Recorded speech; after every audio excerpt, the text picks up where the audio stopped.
نحمده ونصلي على رسوله الكريم اما بعد بسم الله الرحمن الرحيم عن ابي هريرة رضي الله تعالى عنه ان رسول الله صلى الله عليه وسلم قال الايمان بضع وسبعون او بضع وستون شعبة فافضلها قول لا اله الا الله وادناها اماطة الاذى عن الطريق والحیاء شعبۃ من الایمان رواہ البخاری و مسلم۔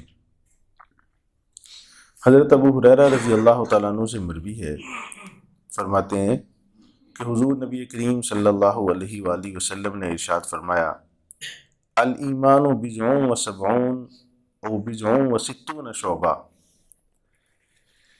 ایمان 70 سے زائد یا 60 سے زائد شعبے رکھتا ہے۔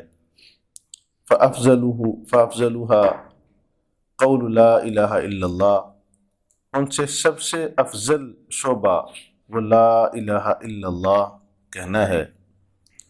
وَأَدْنَاهَا إِمَاطَةُ الْأَذَى عَنِ الطَّرِيقِ، اور سب سے کمتر شعبہ ایمان کا راستے سے تکلیف دہ چیز کا ہٹا دینا ہے۔ وَالْحَيَاءُ شُعْبَةٌ مِّنَ الْإِيمَانِ، اور حیا یہ بھی ایمان کا ایک مستقل شعبہ ہے۔ اس روایت میں جناب نبی کریم صلی اللہ علیہ وآلہ وسلم نے ایک حصی مثال کے ذریعے ایمان کی حقیقت کو سمجھایا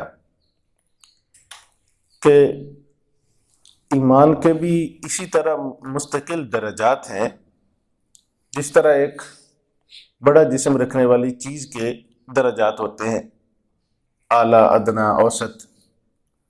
فرمایا ایمان کے بھی 60 یا 70 سے زائد شعبے ہیں، یعنی حصے ہیں اس کے۔ سب سے اعلیٰ اور افضل حصہ اس کا وہ لا الہ الا اللہ، یعنی ایمان لے آنا، کلمہ پڑھنا، لا الہ الا اللہ، یہ سب سے بڑا شعبہ ہے۔ اور پھر اس کے تحت بہت سارے اور اس کے حصے ہیں، شعبے ہیں، اور سب سے ادنا اور کہہ لیں کمتر ترین حصہ اس کا ایمان کا وہ یہ ہے کہ راستے میں تکلیف دہ چیز دیکھے اور اس کو ہٹا دے۔ یہ بھی جس دل میں ایمان ہوگا تو ایمان کا ادنا ترین حصہ یہ ہوگا، وہ حرکت میں اس وقت آتا ہے کہ تکلیف دہ چیز کو راستے سے ہٹا دے۔ اور فرمایا اسی طرح ان شعبوں میں حیا ایک مستقل شعبہ ہے۔ حیا ایمان کی علامت ہے، مسلمانوں کی پہچان ہے، غیر مسلموں کا یہ طرح امتیاز ہے، ان کی نشانی ہے۔ تو حیا داری معاشرے میں، آنکھوں میں حیا، مردوں میں حیا، بچیوں میں حیا، یہ ساری کی ساری مستقل ایمان کی علامت ہے۔ اگر بے حیائی آج اس کو ترقی کا نام دیا جا رہا ہے، کفر اس پر پوری محنت کر رہا ہے کہ یہ حیا کا پردہ اٹھ جائے، تو حدیث پاکی میں ہے اذا فاتک الحیا فافعل ما شئت، حیا کا شعبہ انسان سے نکل جائے، ایمان کا یہ حصہ انسان سے جدا ہو جائے، پھر جو دل میں آئے کرے۔ جیسے جانور ہیں، ان کے لیے کوئی حد فاصل نہیں ہے، تو اصل تو انسان کو کھینچ کے رکھتا ہے تو وہ حیا ہے۔ اللہ کریم سے دعا ہے ہمیں سارے کے سارے شعبے نصیب فرمائے ایمان کے۔